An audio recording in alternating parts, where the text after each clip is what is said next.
The rain was, it was just hammering against the window of this tiny, really cramped apartment.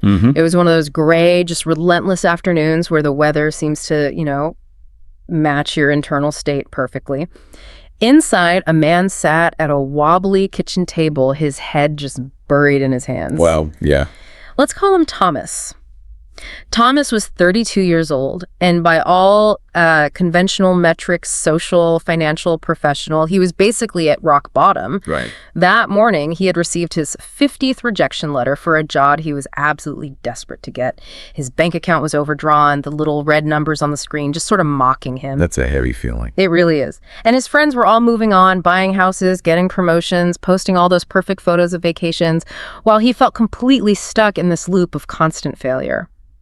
He felt the weight of disappointment physically pressing down on his chest like a heavy stone. Yeah, that physical weight is real. It would have been so easy to just stop right there, to accept that maybe he just wasn't, cut out for his field, to take a menial job, pay the rent, and just quietly give up on his bigger ambition. Most people do, honestly. But Thomas didn't stop. He wiped his face, opened a cheap spiral notebook, and he just started writing.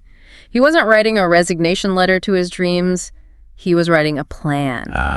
There's the pivot. Exactly. Yeah. He analyzed why he was rejected. He looked at his skills, not with shame, but with a cold, analytical eye, and asked, what am I missing? And he spent the next 5 years just grinding. Yeah. He studied while working 2 shifts. He accepted small, humiliating gigs just to get experience. He ate instant noodles and worked until his eyes practically blurred. Fast forward 10 years. Okay. Thomas isn't in that cramped apartment anymore. He's standing on a stage, accepted as a leading expert in his industry, guiding a company that is quite literally changing the world.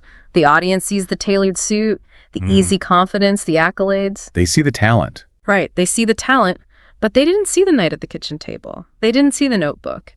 Have you ever wondered why 2 people can face the same failure and one gives up while the other rises stronger than ever? Imagine someone who loses a job, faces rejection after rejection, hears no again and again, yet refuses to quit. Years later, that same person becomes a leader, an expert, a success story. What made the difference? It wasn't luck, it wasn't talent, it was mindset. Hello. Welcome to the Learn English Lab. Today's podcast is C1 English Listening Practice, the Psychology of Success. It is such a pleasure to be here. And honestly, that story about Thomas, it actually gave me chills. Yeah. Yeah, because it's the classic hero's journey, isn't it? We love these stories because we get to see the result. We see the victory lap, but we rarely pause to look at the messy, really painful psychological work that happened in the dark. Exactly. We see the highlight reel on Instagram or LinkedIn, and we just think, oh, she's a genius, or he was just in the right place at the right time. Right. It's almost a defense mechanism, isn't it? Oh, totally. Because if we say it's luck, then we don't have to feel bad about not achieving it ourselves. Exactly. We let ourselves off the hook. But today, we are tearing down that myth. We are going to look at the actual machinery underneath success. And specifically for you listening, this is a deep dive tailored for the C1 advanced English learner. And that distinction is crucial. I want to clarify why this specific topic, the psychology of success, is so critical for C1 learners. Please do. When you are at the intermediate level, you're basically learning how to survive, how to order food, how to book a hotel, how to describe your day. The practical stuff. Right. But at the C1 level, you are learning to navigate abstract ideas. You are learning to handle academic and professional nuance. You need to understand tone, argument, and that tricky thing we call subtext, the meaning hiding behind the actual words. Right. It's the difference between understanding the words "I am fine" and understanding that the person saying it is actually completely furious. Precisely. And the psychology of success is a topic you will encounter everywhere. In TED Talks, business conferences, university lectures, leadership training, you name it. It's unavoidable in the professional world. It really is. If you want to work in an international company or study abroad, you don't just need English. You need the vocabulary of competence. You need to be able to discuss strategy, resilience, and growth. So our mission today is twofold. We're going to unlock the secrets of success, and we're going to upgrade your English toolkit to a truly advanced level. I absolutely love that. 2 birds, 1 stone. So let's get into the foundation. the bedrock of all this. You mentioned earlier that success isn't just raw intelligence. So if it's not IQ, what actually is it? It starts with mindset. Okay, let's unpack this a bit because we see this word literally everywhere now. It's on coffee mugs, it's in Instagram hashtags, hashtag mindset. Yeah, it's become quite commercialized. Exactly. It almost feels like a buzzword that's lost its original meaning. Psychologically speaking, what are we actually talking about when we say mindset? Simply put, your mindset is the operating system of your brain. It is the fundamental way you think about yourself and the world. The operating system, I like that. Yeah, it is the lens through which you view reality. And this lens influences everything. Your decisions, your motivation, your emotional reactions, and your baseline confidence. Decades of research generally categorize people into having one of two main types of mindsets: a fixed mindset or a growth mindset. I've heard of these, but I think I, like many people, probably misunderstand them entirely. I tend to think, well, I'm an open-minded person, so I must obviously have a growth mindset. A lot of people make that assumption. But it's way more specific than that, isn't it? Let's start with a fixed mindset. What does that actually look like? It is much more specific. If you have a fixed mindset, you believe that your core qualities, like intelligence, talent, or personality, are completely permanent. They are carved in stone. Meaning you can't change them. Right. You believe you are born with a certain amount of smart, and that's it. That's your lot in life. It's a completely static view of the self. So in that worldview, everything is a test. If I try to learn English and I really struggle with the pronunciation, my brain immediately goes, well, I guess I'm just not good at languages. Exactly. That is the classic internal monologue of a fixed mindset. I'm not natural at this. Public speaking just isn't my talent. Other people are naturally smarter than me. Wow, that sounds exhausting. It is. And here is the truly dangerous part. If you believe ability is fixed, you actively avoid challenges. Because if I try and fail... It proves you aren't smart. Yeah. Exactly. In a fixed mindset, failure isn't just an event, it's an identity. It's a diagnosis of your inadequacy. So people with this mindset just play it safe all the time. Yes, they stick strictly to what they already know. They fear mistakes because mistakes expose their limitations to the world and to themselves. You know, reading through the research for this deep dive, it actually made me cringe a bit. It reminded me of this time a few years ago when I decided I was going to try and learn coding. Oh, coding is tough. It is. I bought the books, I downloaded all the software, I was so ready, but the very first moment I hit a complex problem I couldn't solve immediately, I just quit. I literally told myself, my brain just doesn't work this way. I'm a words person, not a numbers person. That is fascinating. Yeah, and I realized while preparing for this discussion today, that was the textbook definition of a fixed mindset. I was just protecting my ego. That is a perfect example. We label ourselves to avoid the discomfort of the struggle. I'm a words person. It gives us permission to stop trying. Now, contrast that with the growth mindset. Which is the belief that the brain is like a muscle. Precisely. A growth mindset is the core belief that your basic abilities can be developed through dedication and hard work. Brains and talent are just the starting point. They aren't the finish line. That feels a lot more optimistic. It is. This view creates a genuine love of learning and a resilience that is absolutely essential for great accomplishment. Okay, so let's go back to our hypothetical English learner. A growth mindset learner is struggling with pronunciation. They sound terrible. They know they sound terrible. What is their internal monologue doing? They think, I can improve this with practice.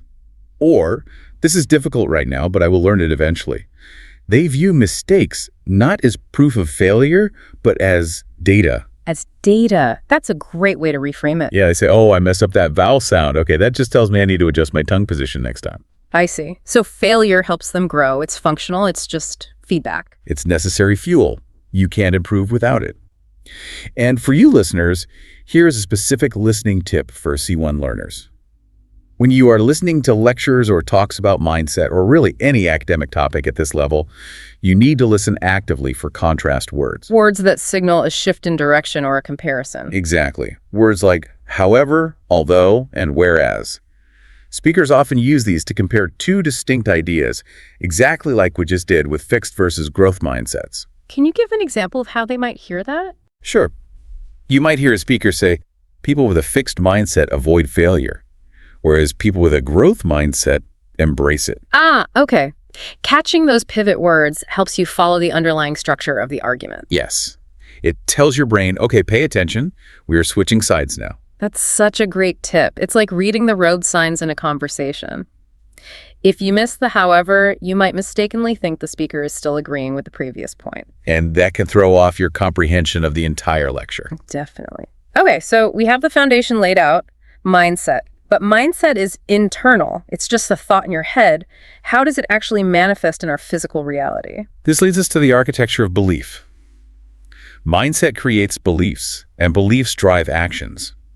In psychology, we often talk about self-limiting beliefs. These are the invisible scripts constantly running in the background of your mind. Self-limiting. I really like that term. It's like you are putting a glass ceiling on yourself. You're both the jailer and the prisoner. That's a very accurate metaphor. These are thoughts that act as actual barriers in your life. Common ones include things like, I'm too old to change careers. Yes. Or, I will never speak fluent English because I didn't start learning as a child. Or, I lack the confidence to lead a team. Yes. And the trick is, these aren't necessarily facts. They are just beliefs. But because you believe them so strongly, you act as if they are absolute truth. And then they become self-fulfilling prophecies. Exactly. Because if I genuinely believe I'm too old to learn, I'm simply not going to study. And if I don't study, I won't learn. Therefore, I get to say, I was right all along. I couldn't learn it. Precisely. It's a vicious cycle. To break this cycle, you have to actively change your internal dialogue. The conversation you have with yourself. Right. And most of us don't even realize how intensely negative that inner voice is. Oh, absolutely. I mean, if I talk to my friends the way I talk to myself sometimes, I wouldn't have any friends left. It's true for most of us. It is. It's like, you idiot, why did you say that?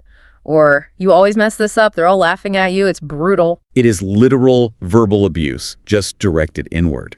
To succeed, you have to practice reframing. You have to rewrite that script in real time.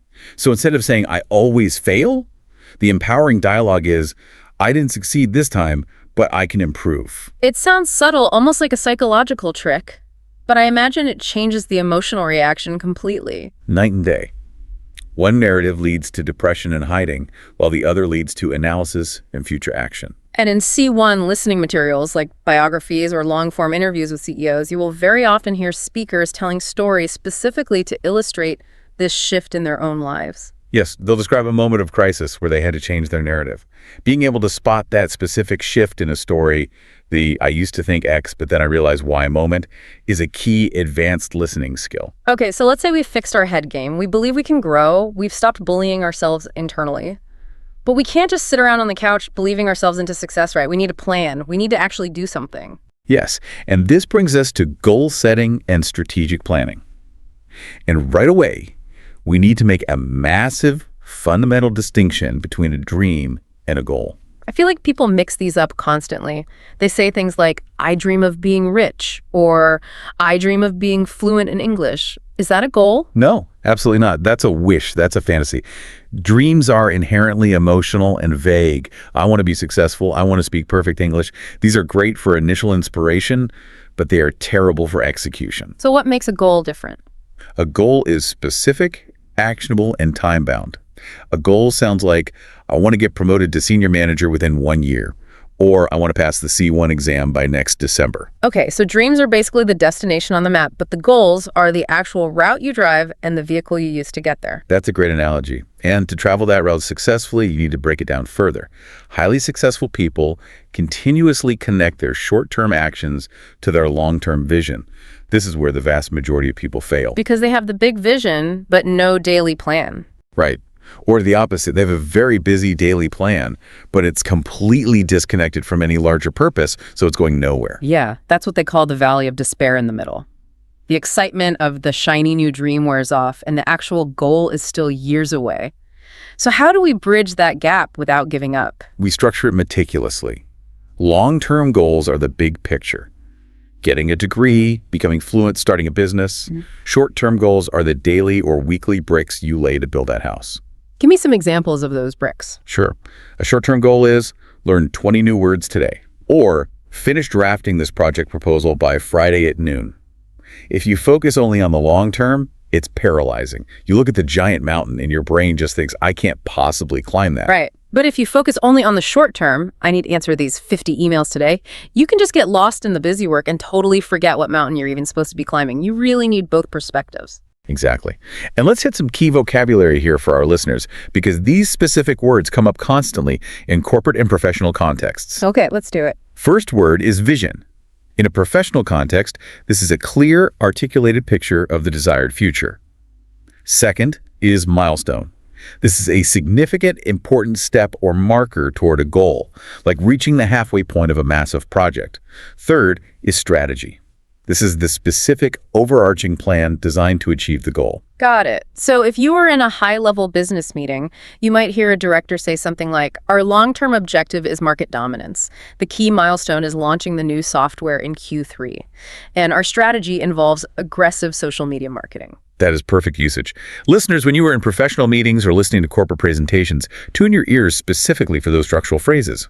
Our objective is, the strategy involved, that is where the crucial information lives. Honestly, everything else is just fluff. Moving on. Let's say we have our plan. It looks absolutely beautiful on paper. But then, Monday morning hits. The alarm goes off at 6 a.m. It's raining sideways outside. You're exhausted. You don't want to get up and study English. You don't want to go to the gym. You just want to stay under the duvet. Let's talk about the engine room of all this. Motivation. Motivation. Yeah. The engine of action, and probably the most misunderstood concept in the entire self-help industry. Psychology basically divides motivation into two main types, external and internal. Let's start with external. External motivation is driven entirely by outside rewards. Yeah. Money, status, praise, awards. For example, I'm working late every night solely because I want my boss to give me a year-end bonus. Or, for a language learner, I want to learn English so I can sound smart and impress my friends at a dinner party. Right. It's entirely about how others perceive you or what the world gives you. Then, on the other side, there's internal motivation. This comes from deep inside. Passion, genuine curiosity, the love of learning, a desire for personal growth. For instance, I play the piano simply because I love how it feels to make music. Which one is better? I think I can guess, but I assume internal. You'd guess right. The research clearly shows that internal motivation is far stronger and much more sustainable. Sustainable meaning it has the ability to continue for a very long time without burning out. Because external rewards are out of our control. Exactly. External rewards are nice, but what happens when you don't get the bonus? What happens when nobody compliments your English progress for 3 straight months? If that praise was your only fuel, you will stop completely. But if you actually love the process of learning, you keep going regardless of the applause. But here is the hard truth, and I think I need to play devil's advocate here for a second. You cannot rely on motivation 100% of the time. Even if you love English, even if you are incredibly internally motivated, some days you just don't want to do the work. Motivation is a feeling, and feelings are fickle. I'm so glad you brought that up, because this is the critical breaking point for most people. Motivation is an emotion. And as you said, emotions are highly volatile. They change with the weather, with how many hours you slept, with your blood sugar levels. You simply cannot build long-term success on a foundation that changes daily. That is exactly why discipline is vastly superior to motivation. I hear what you're saying about discipline, but let's be real for a minute. Isn't discipline just a really nice word for suffering? If I hate doing a task, I'm eventually going to quit. Can discipline actually exist without making you completely miserable? It's a very fair question. I think we often picture discipline as a drill sergeant screaming in our face to do 50 push-ups. But true psychological discipline isn't about suffering at all. It's about structure. It's about removing the choice from the equation. It's about building a habit loop. A habit loop. Okay, walk us through that. How do we automate this so it doesn't feel like suffering? Psychologists break a habit down into 3 distinct parts. Number 1, the cue, which is the trigger. Number 2, the routine, which is the actual action. And number 3, the reward, which is the result your brain craves. Okay, let's apply this directly to English learning. Give me a really concrete example that our listeners can use. Sure. Let's say your goal is to study every single morning before work. Your cue could be your morning coffee. You sit down at the table with your warm cup.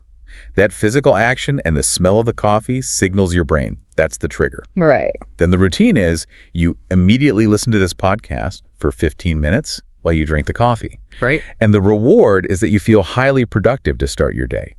Maybe you eat a piece of chocolate as a physical reward, or honestly, simply the psychological satisfaction of drawing a big red X on your wall calendar. So the act of making the coffee heavily implies the act of putting on the podcast. Exactly. If you perform that loop enough times, you don't need willpower anymore. It becomes completely automatic. You sit down with the coffee, your hand just naturally reaches for the headphones. You don't have to sit there and debate whether you should study today. You just do it. And that saves all your mental energy for the actual learning process. That makes total sense. It completely bypasses that morning negotiation phase where you try to talk yourself out of doing the hard thing. But even with ironclad discipline, even with a perfect growth mindset, life happens. You are going to fail at some point. You will fall flat on your face. Thomas, in our intro story, failed for 5 solid years. Yes, he did. And this brings us to an absolutely crucial segment. Overcoming the odds, specifically looking at resilience and failure. The most successful people in the world are not the ones who never fail. That's a myth. They are simply the ones who are the most resilient. Define resilience for us in this context. Is it just about being tough? It's much more dynamic than toughness. Toughness is just standing still and taking a punch without falling down. Resilience is the ability to recover quickly from problems. It's the bounce back factor. But there is an even deeper, more advanced concept here that I want to introduce, and it's called anti-fragility. Anti-fragility. That sounds like a term from a sci-fi movie. What does that mean? It's a concept developed by the thinker Nassim Taleb. Think about it this way. If something is fragile, it breaks when you drop it. A glass vase is fragile. Right. If something is resilient, it survives the drop and stays exactly the same. A plastic cup is resilient, but if something is anti-fragile, it actually gets stronger from the shock or the stress. Oh, wow. Think of your muscles. You go to the gym, you lift heavy weights, you stress them, you literally tear the muscle fibers. And because of that stress, they grow back stronger. The human body is anti-fragile. So applying that to our careers or our language learning, we shouldn't just try to survive failure. We should try to actively use failure to upgrade our systems. Exactly. When a highly resilient or anti-fragile person fails, they don't sit there and say, well, I am a failure. They analyze the data. They ask, why did this happen? Was my strategy flawed? Did I need more preparation? They adjust their approach and they continue moving forward. This loops right back to reframing, doesn't it? It does perfectly. It's about fundamentally reframing failure. Successful people shift the actual language they use to describe events. They don't see a permanent end, they see a setback. A setback is just a temporary problem. It's a hurdle. It's an obstacle. That is a brilliant nuance for our advanced learners. If a CEO on a conference call says, we faced a major setback in Q1, they aren't saying the business is bankrupt and dying. They are simply saying, we have a complex problem to fix, but we are fixing it. Exactly. Recognizing these synonyms is a massive part of C1 listening comprehension. You need to hear words like hurdle, obstacle, challenge, and roadblock, and instantly understand that they all fit into this broader narrative of resilience, not finality. Now, let's zoom out a bit. We've talked a lot about the individual up to this point, their mind, their daily habits, their personal resilience. But success rarely happens in a complete vacuum. We work with people, we live with people, and honestly, people can be very, very difficult to navigate. Which leads us perfectly to emotional intelligence, commonly referred to as EI or EQ. In the modern professional world, this is often considered significantly more important than your traditional IQ. You can absolutely be the smartest person in the room, but if you can't communicate your ideas, or if you can't manage your own temper, you will hit a professional ceiling very quickly. What are the main core components of emotional intelligence? It consists of 4 main pillars. Self-awareness, which is knowing what you are feeling in real time. Self-control, which is managing those feelings instead of letting them manage you. Empathy, which is understanding and sharing the feelings of others. And finally, social skills, the ability to build networks and manage relationships. Let's paint a picture for the listeners. How does high emotional intelligence actually look in a leadership role? A leader with high EI stays calm under extreme pressure. In the business world, we call that composure. Imagine a crisis meeting where the server just crashed and the company's losing thousands of dollars a minute. Everyone is panicking. The high EI leader doesn't scream at the IT guy. They maintain their composure. They listen actively. They acknowledge the stress the team is feeling, but they firmly focus the energy on the solution. They resolve conflict peacefully. Most importantly, they know how to read the room. Read the room. I love that phrase. For those listening, reading the room means understanding the general mood or the unspoken dynamics of a group of people without anyone explicitly stating it. Exactly. It's perceiving the subtext of the environment.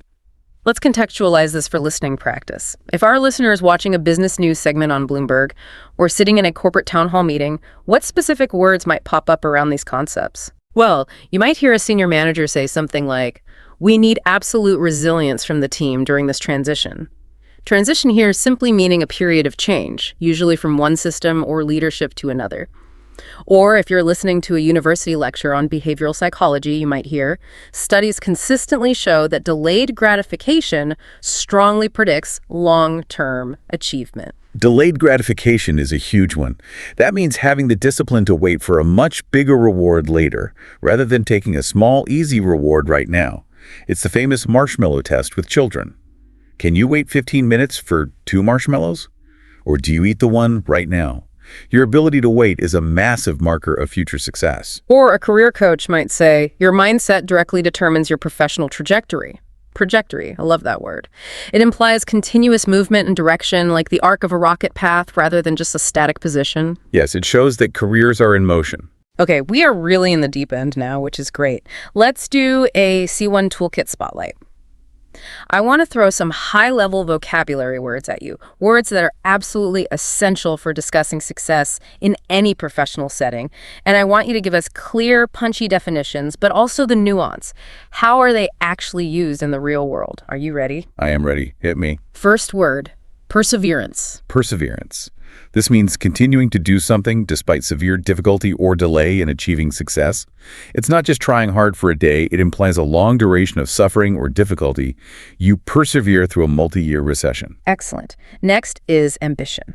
Ambition is a strong desire to achieve success, power, or wealth. But be careful here, because it can be double-edged depending on the adjective. Blind ambition implies you will ruthlessly hurt others to get what you want. Healthy ambition simply means you have strong personal drive. Good distinction. How about initiative? Taking action without being told what to do. In the workplace, this trait is absolute gold. It means seeing a problem and fixing it yourself before your manager even asks. You would say, she showed great initiative on the new project. Adaptability. The ability to rapidly adjust to new conditions or changes. Being flexible when the original plan completely falls apart. It's essentially Darwinian success applied to business. Accountability. Accepting total responsibility for your actions and their outcomes. Not pointing fingers or blaming others when things go wrong. In a corporate setting, holding someone accountable means making them answer for their specific results. Productivity. Producing tangible results efficiently. And this is vital. It is not just being busy. You can be busy sending emails all day and have zero actual productivity. It's strictly about output and moving the needle. Here's a dark one that is unfortunately very relevant today, burnout. Extreme physical and mental tiredness resulting from severe overwork or stress. It's not just saying, I need a nap today. It is a state of emotional and physical exhaustion where you just can't function properly anymore. It's a feeling of complete hollowness. Procrastinating. Delaying or postponing tasks unnecessarily. But in C1 corporate context, look for professional euphemisms like analysis paralysis, which means overthinking a problem so much you never make a decision, or deferring action. It sounds more professional, but it's still just procrastination. And finally, a really important distinction, confidence versus arrogance. Crucial difference here. Confidence is a secure belief in yourself and your abilities. It's generally quiet and steady. Arrogance is excessive pride, often manifesting as looking down on others or believing you are entirely infallible. That's loud and insecure. Confidence naturally attracts people to you, while arrogance repels them. Brilliant breakdown. Listeners, if you can use these words accurately, especially the collocations we mentioned like healthy ambition or analysis paralysis, your spoken English will immediately sound significantly more sophisticated and professional. But using them yourself is one thing. Hearing them and understanding them in a fast-paced native environment is a totally different challenge. Let's talk about the listening challenges specific to this advanced level. Yes, let's do that. Because at the C1 level, the entire game changes. You aren't just listening for basic keywords to get the gist of a story anymore. One major hurdle is implicit meaning. This is when speakers deliberately don't say things directly. Oh, this happens constantly in business. For example, if a boss looks at your quarterly report and says, well, that strategy didn't exactly work. They mean it failed miserably. It was a complete disaster. Right, but they are softening the blow. Correct. And this is highly cultural too. In the UK or the US, we often use heavy understatements in professional settings to remain polite. If you take the words literally, you might completely miss the severity of the feedback. You have to actively read between the lines. What's another major challenge? Fast speech and connected speech. Native speakers say gonna instead of going to, or wanna instead of want to. In high-level talks, experts speak naturally and quickly. They absolutely do not enunciate every single syllable like a textbook audio track. And dealing with long arguments. Following a dense academic lecture for 30 or 40 minutes is exhausting mentally. It really is. The cognitive load is extremely high. You have to be able to separate the main core arguments from the minor supporting examples.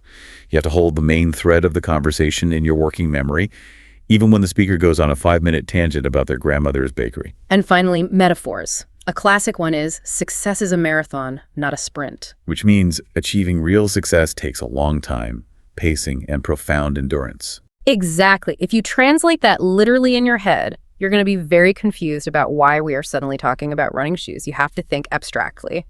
So simply hearing the acoustic sounds of the words isn't nearly enough at this level. You have to analyze them continuously. Critical thinking is a mandatory part of advanced listening. While you listen, you should be asking yourself, do I actually agree with this speaker? Is their underlying argument logical? What specific evidence are they using to back up this claim? You are not just a passive tape recorder. You are an active, critical judge of the information. That is a huge paradigm shift for a lot of learners. We are moving from simply asking, what did they say, to asking, what did they truly mean, and is it valid? So we have the psychological theory, we have the advanced vocabulary, we know the specific listening challenges. Now let's give our listeners a concrete plan. If they want to apply this psychology to their English learning starting today, what exactly do they do? We need a daily improvement plan. We need to operationalize all this theory. So here is a highly practical 30-minute routine you can execute every single day. First, do 15 minutes of focused listening, a podcast like this one or a high-level TED Talk. Okay, 15 minutes. Then, spend 5 minutes on vocabulary review. Look at the specific new words or collocations you noted down. Then, and this is the absolute key step most people skip, spend 5 minutes on summary writing. Physically write down what you just heard. This forces your brain to synthesize the complex information. Finally, 5 minutes of speaking reflection. Talk to yourself out loud. Record it on your phone's voice memo app. Answer prompts like, what did I learn today? Do I agree with the speaker's premise? That is very manageable. 30 minutes total. Most people spend that much time just mindlessly scrolling social media in bed before they even get up. Exactly. You just replace the scrolling with this intentional routine. Another incredibly powerful technique is what I call weekly deep listening. Choose one long, challenging lecture. Listen to it once entirely without subtitles. You will struggle a bit, and that's okay. Then listen to it again with the subtitles turned on to catch all the nuances you missed the first time. And then do the summary. Yes, write a detailed summary, and then record yourself explaining the core concepts of the lecture out loud, exactly as if you were the teacher explaining it to a class. Oh, that teaching it back step is a killer for memory retention. It's essentially the Feynman technique, right? The idea that if you can't explain a concept simply, you don't truly understand it yet. Absolutely. It exposes the gaps in your knowledge instantly. Also, I highly recommend keeping a thematic notebook. Don't just write new words and random list from A to Z. Organize them conceptually by theme. Have a page for mindset, a page for leadership, a page for productivity. It helps your brain build strong neural connections between related concepts. And finally, try shadowing. Shadowing. Explain how that works for the listeners. You listen to a sentence spoken by a native speaker, you pause the audio, and you repeat it immediately out loud, carefully mimicking the speaker's exact speed, intonation, and emotional tone. This forcefully connects your listening comprehension skills directly to your physical speaking muscles. And I assume we should track all of this activity. Yes. Keep a physical journal, log the date, the topic you listen to, and your perceived difficulty level. Seeing your tangible progress over several months is a massive boost to that internal motivation we talked about earlier. You look back and see the unbroken chain of X's on the calendar, and you feel immensely proud of your discipline. Well, we have covered a truly massive amount of ground today. From the invisible internal machinery of mindset and self-limiting beliefs, all the way to the practical daily grit of discipline and habit loops. We really have, and I think the most important takeaway I want to leave the audience with is this. English progress parallels life success. Learning a language to a truly advanced C1 level requires exactly the same psychological framework we just discussed for career success. It requires a resilient growth mindset to handle the inevitable mistakes and mispronunciations. It requires iron discipline to sit down and study when you are tired from work. It requires the emotional intelligence and patience to understand that fluency is a marathon. And it requires the anti-fragility to keep going when you hit a plateau and feel completely stuck. That's incredibly true. Some days are going to be easy, you'll be conversing, and you'll feel totally fluent and unstoppable. But some days will be deeply frustrating. You'll feel like you've forgotten every vocabulary word you ever learned. You'll feel exactly like Thomas sitting at that wobbly kitchen table in the rain. But you have to remember that is simply the process. Every single time you actively listen, you train your brain. You expand your vocabulary network. You strengthen your deep comprehension. You build authentic confidence. Do not fear making mistakes. Do not sit around waiting for motivation to strike you. Do not compare your Chapter 2 to someone else's Chapter 20. Focus intensely on your own growth. Focus on daily progress. Focus on unwavering consistency. Success is not luck. It is not magic. It is built through mindset, consistent action, and emotional strength. Your success in English and in life begins with how you think. If you found this helpful, don't forget to like, share, and subscribe to this YouTube channel for more advanced English listening practice. See you in the next episode. Goodbye, and good luck out there.